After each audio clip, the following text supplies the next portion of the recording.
This is Smarter San Diego TV. Welcome to the Real Estate Debate, where we debate the hottest topics in San Diego real estate. Let's meet today's panelists. Guest number 1, Courtney Cristella, Realtor for Pacific Sotheby's International Realty. It really just depends on what that motivation factor is and what their intention is with selling, depending on the advice that I would give them. Guest number 2, Brian Devore, Realtor for Berkshire Hathaway Home Services, California Properties. If you're looking to sell your home with not a lot of competition, then actually it's a good time to sell during the holidays. Guest number 3, Scott Ryan, Realtor for Coldwell Banker Residential Brokerage. If you need to sell, then go ahead and do it, but make sure you price it right. But in general, you want to wait until probably the early spring or just as we come out of winter. And guest number 4, Joe Corbisiero, Real Estate Professional for Whistle Realty. So you do want to sell your house before the holidays, absolutely. People that are going to be on the market right now, they're going to be buying for sure. And they will pay top dollars for it if your home is worth it. All right, here we are. Welcome to the Real Estate Debate for Thank TV. Welcome back, Scott, Brian, previous champions when we used to do trophies on this show. Courtney, Joe, welcome for the first time. Thank you so much. Great to have you guys here today. Of course, we'll be debating the hottest topics in San Diego real estate. 2 topics on the table today, one for buyers, one for sellers. Please tell us why you agree or disagree and why. We'll let you jump in on the first one here. Topic number 1, if you're thinking about selling your home right now, is not a good time. We're talking late September is where we are. Right now it's not a good time. Better to wait until after the holidays when more buyers will be in the market. Who wants to take it? Somebody jump. Raising hands here. Here's the fact. If you don't sell your house by October, you might as well cancel Christmas. Because I brought some stats with me today. Oh, here we go. If you look at, listen, this is Numbers your equity don't having lie. a heart attack during the holidays right here. Look at it. This is the number of pending sales in the entire MLS right before January, December. So obviously the inventory is way down during that time of year as well, so you're going to have less sales. But look at, this is another great stat. Look at this. Average market time, you have, houses stay on the market much longer during that time of year. So, as we exit this the spring, summer months. And then finally you have, this is the best one, I love this, average percentage of original list price. In the spring markets, you can see this is in 2011, 2012, 2013. 2013 is obviously our best year of percentage of list price to sales price. But during the spring, on average, most people will get 2 to 3% more of list price than they do during the December and that time of year. So I have a question. Equity having a heart attack. Equity attack. They're like, okay. So what are those stats for the county? Yeah, so you have basically, this is San Diego County right here. This is the entire MLS for average market time. Actually, this last graph I showed. Brian, do you want to challenge? Yeah. Well, I don't want to challenge. I want to add to it. I think, Scott's points are great. I think we also have to remember, though, that, and I've said this before, real estate is so hyper-local that you really have to take a look at specific markets. So, for example, the stats that I brought out. Oh, my goodness. So, as Derek knows, I'm in the 92009 zip code of Carlsbad. A lot of my business is there. In October of last year, there were 107 homes for sale, 2.2 months of inventory, which is already ridiculously low. In November, 87 homes, which is 1.8 months of inventory. December, 71 homes, 1.5 months of inventory. Then January starts ticking back up, 77 months, February 83. Why wouldn't you want to list your home when there's less competition? Exactly. So there's less competition. I agree with that. And what I have also found, There might be less buyers. I've sold homes on Christmas. But you're going to have more serious buyers because Exactly. any buyers looking during the Christmas or holiday season, they know that they can be with their family or they can be working on other projects, but their focus is on buying that home. So they're going to be more serious buyers, not this whole pool of buyers that are just kind of in the flow of summer or spring. Exactly. Right, to piggyback on that, Exactly. she's totally right. I mean, you have less buyers, that's true, but there's less competition. Like you just mentioned that. Lower inventory, which means more money in your pocket. One thing I like to say all the time, Scott, and I love stats and everything. I'm not a analytic guy, but I feel like every time I look at stats, yes, it is true, it's an indication, but it's like driving your car and you're looking at a rear view mirror. Does it really matter what happened? Does it? We're driving. Right. We're We're heading living now towards in the something present. new. I mean, you have to pay attention to what's happening right now. What's the Elections pulse? coming up. Number 1, do we have a crystal ball? Do we know what's going to happen? We don't know. I'd rather not have to roll my dice and just know what's happening now. If I have a client asking me, what do you think about selling my house now? I'd be like, let's do it. Like you guys said. Well, what's best for the client, what's best for their personal, their personal plan and their personal path may not be, coinciding with the market or what's going on with the election, or we can have all these predictions, but at the end of the day, what's most important is that client, what's best for them. If they have to sell right then because they have to be relocated, or there might be something going on in their life, or they need that cash from the equity, I mean, we just have to maximize at that time and that time of the year, and having a great agent behind them that's going to guide them along that process and market it correctly to the right audience, or putting them in the right places.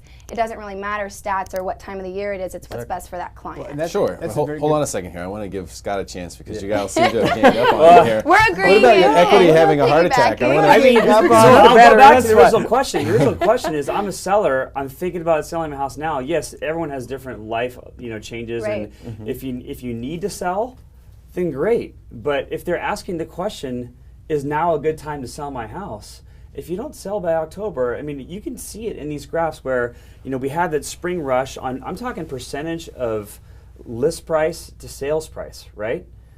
It's proven fact that in the depths of our winter market, you're not going to get the same amount of money that you're going to get in the spring. But that just may mean that the people are not listing their house appropriately priced. That means nothing, really. I mean, I can get 100% of my list price if I underprice my house. So it's kind of a misleading stat.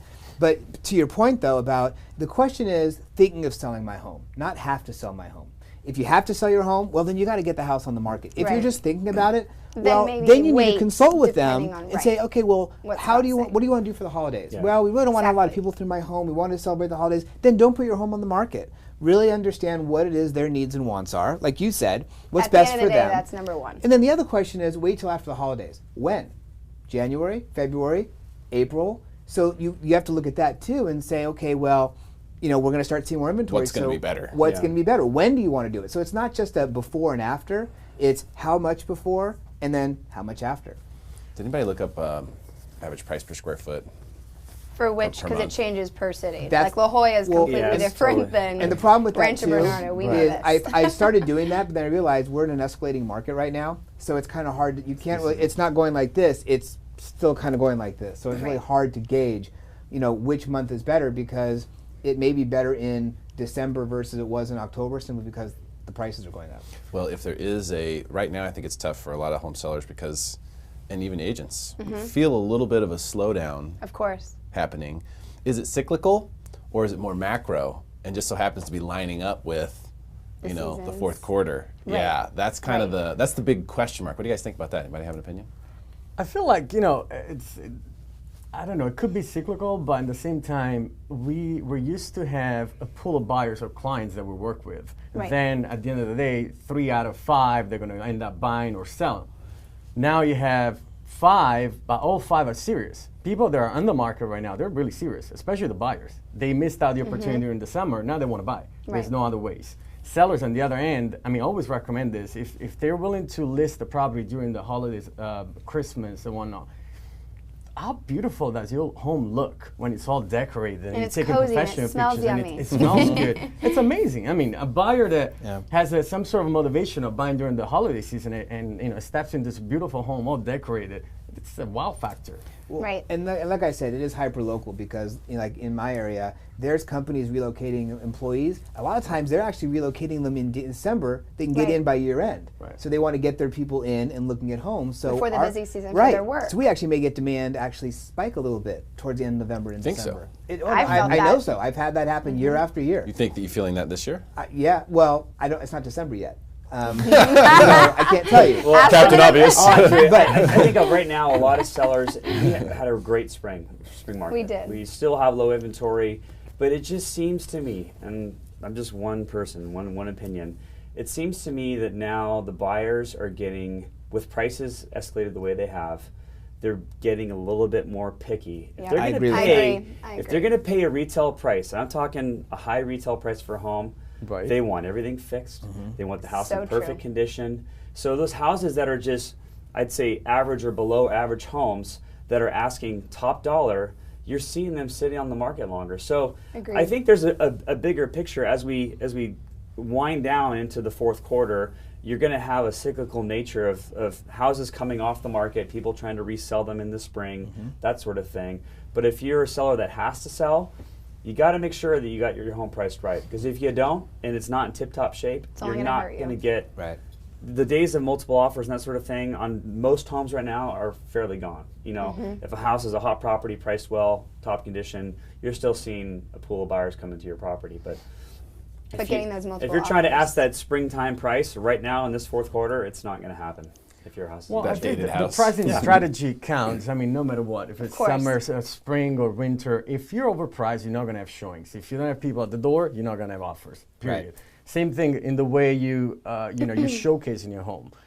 It's interesting. There's 24,000 agents in San Diego. Yeah, 24,000 agents. So they still take pictures with their iPhone. I know. I saw one today. In a home. I mean, it's ridiculous. Of course it's going to expire. Of course Spend you're not going to get a an little bit more money, offer. show the home well for your clients. They're counting on you to sell their house. So one thing we didn't talk about is the interest rates.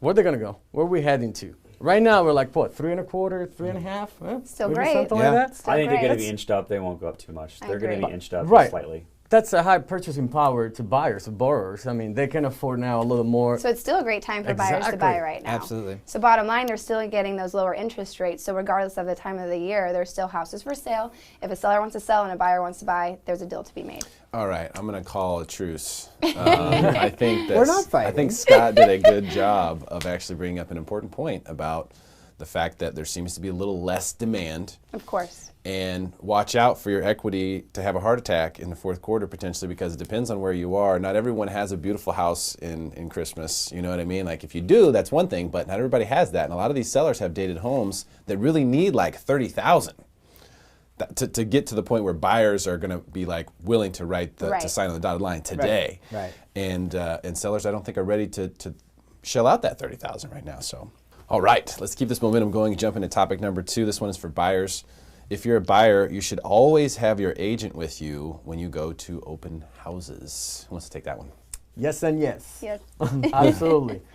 I think it's beneficial. We as an agent, we have to really pay attention to details and not just the marketplace, but we have to pay attention to the home, the needs of our clients, and if it doesn't work out for that particular client, we have to let them know. So I believe that, you know, it's pretty much like going to court without an attorney if you don't show up to the open house. That's pretty serious. Scotty? I'm going to disagree. Okay. So this is kind of the way I do it. I think so much has changed with technology that, I mean, we all hold open houses, right? Mm-hmm. And how many buyers that come to those open houses are with their agents? Very small percentage. Very small percentage, yeah. So technology has changed to where the internet has allowed people to be more flexible in how they look at real estate. They look at it online. I meet with every client and I set the expectation. We have a consultation. Say, listen, this is where you find real estate. If you find an open house or you find an advertisement, if there's a big giant balloon over the house, the best deal in the history of life, you call me. Sure, you can walk into the open house. Here's what I'm going to do. I'm going to give you a stack of my business cards. As soon as you walk to the open house, just say, listen, I have an agent. I'd love to look at the home. Here's my agent, and his name is Scott Ryan. Here's his card. That way that agent can follow me for feedback once you see the open house. And we're all busy, I understand. I have a client now that I just sold a house in North Park. They're in escrow. They went to the open house without me because I was at kids' soccer games doing my stuff. They're like, Scott, and we know you're busy. The only time in life we could look at this property was today, and we know we just called you an hour ago. Is it okay if we go to the open house? Sure, no problem. They ended up buying the property. The next day I went and previewed the property for them. We looked at it together a third time together, and then they made an offer. So I think allowing the buyer some flexibility to go hunt on their own. Maybe they don't know the area. Maybe they just want to go explore Carlsbad. I'm sure they're going to run into Brian. But at the end of the day, they're going to call me to make an offer, hopefully. Right, Brian? Absolutely. I got a question for you. Counting So on you said a loyalty. bunch of buyers come over without their agents. How many actually buyers did you acquire thanks to that at the open house? You know, I always ask people, I never want to steal another client from an agent, but I always ask them, are you currently working with an agent? Right. And if they say, no, I'm not, or I've just started looking, that's your opportunity. But it happened this past weekend. I had a great conversation at the end of it. Are you working with an agent? Yeah, I'm working with Shannon Hagan, a Coldwell Banker. Shannon's a great friend of mine. I said, you know what, you are in the best hands ever. Right. You know what I mean? So I think if you ask enough questions, you're able to decipher who's working with an agent and who's not. I mean, obviously you're in the business of representing your seller at that open house, and you want to get that property sold. So whether it's through another agent or representing that buyer, you want to get it sold no matter what. But I noticed that a lot of buyers don't like the fact that the agent is too busy during the weekend to take them around. I agree. You set the expectation ahead of time. Oh, I do that. I do the consultation. I give them a stack of business cards too, and actually I have showing assistants. I have 2-3 guys that just work for me and they show homes even if I'm not available. So that's the way we're putting the business together, and they appreciate it. Absolutely. And I know this, if they come without an agent, say, oh, my agent was busy, was on vacation. You hear that all the times, don't you? Yeah. He's on vacation or he's busy with soccer practice and whatnot, and they end up buying with you. So you go ahead, because I think you're on the same page. Yeah, I was going to say, I agree with both of them in a sense, because first of all, like what Scott was saying, having that respect for that other agent. Whenever I ask, are you working with another agent? And they say, yes, it's my brother, it's my sister, it's my, whoever it may be. I don't care if it's their family member or, their Joe Schmo, whoever it may be, it doesn't matter. Having that respect for those other agents in this industry and allowing them to continue with their agent, I believe creates this kind of dynamic in our industry, which we need to capitalize on and grow in, which is respecting that other agent and going, you know what, yes, Scott is great. Even if you don't know them, awesome, you're in the greatest hands. I'm so happy that you're working with someone that is, pointing you in the right direction. So I completely agree with that. If you have your consultation, if you create this value and experience from day one with them, they're going to have that loyalty to you no matter what. So you can send them anywhere, and they know that you're the best and that you're going to take them under their wing. And if you send them to one open house, what I actually do is if they say, oh, I want to go to this open house, and I'm with another client or I'm holding my open house for my sellers open, I'll call the agent and preface that conversation. And I'm like, hey, look, Diane, I have my buyers coming to you. This is their first and last name. I'm their agent. Let me know if there's any interest or if there's anything that comes up that I can kind of piggyback off of and kind of close that deal for you. And most agents out there will respect that. And they'll say, no problem. You're being proactive. You're following up. It's hard to be in 20 places at once, and you need that work-life balance. And I think your clients appreciate that you care about your kids' soccer games, and they can relate to that, and they love that you're a real person and that you're not just this commission-hungry person. On the other flip side, it's so important that we're there with our clients at those open houses, because we're their agent, right? We're the ones selling that property for what's either great for them or not great for them. And having that transparency during that showing is so important, because they can walk through that house and they don't see the vision there. We're the ones with the vision. We're the ones with the experience. So if we're with them, we're like, hey, look, you knocked down this one wall, or we changed all the flooring and the paint, and this is exactly what you've been talking about. Look, it's got the, the character that you've been looking for. So it's really kind of being with them and creating that experience at the open house, so important. On the flip side, you can send them no problem if you do your due diligence and your work. Doesn't it depend on what kind of market we're in too? Because if it's a really hot market where they might be needing to write an offer, then it's a different story. Yeah, choosing a listing agent's probably a good thing to do, right? Creating friends. Agent relationships are huge, and that's why you got to be nice to every agent out there. Even if it's somebody maybe you've had an issue with before, maybe they may have a buyer for your listing. You just never know. So I think be good sometimes to everyone. Agents. When I take listings, I hold everything off till the first open house. So I'll do a bunch of pre-marketing and lead everybody to that first open house. And oftentimes you get the agents because that's the first opportunity for any buyer to actually see the property. Right. So it's a chance for me to meet the agent, see what they're about, meet the buyer. Kind of thing right before it hits the market. Yeah, I think it depends. I hate to say depends, but I think it does. But the question you asked was, is it always? Yeah. And always and never are always tricky. Always tricky. Because there's no, you can't broad brush or broad stroke this market and how you work with your clients. Every situation is going to be different. I've had clients who have just gone in on their own to the open houses, like you said, and they bought that home. If I'm with another client or can't do it, if they give me a call, a lot of times it happens the way the internet is right now. They're keyed in with our searches, right? They have the client gateway set up. As soon as that house hits the market, they got to go see that house today because they know it's a one story in Carlsbad. It's going to go fast. Right. And I'm on the other side of town or something like that. They got to get in there. So I'll call the agent as well. But we're the ones who do know what it is that they want and what they need in a home and can consult with them. And what doesn't work for them also, they may be thinking the house is amazing because it looks great, but they're not seeing what's underneath it. And we have to point out the negatives as well. It's not just the positives. So I think, like you said, it's ideally, yes. If you can go, it's definitely the best way to go. It can't always work that way. So if you're strategic about it, then you can still be successful and they can be successful. All right. Great stuff. Fantastic points. Thank you all so much for coming Thank today. you. That was an Thank you. amazing real estate debate. Stick around for more Smarter San Diego TV, where we guarantee to make you smarter than everyone else. Commercial free.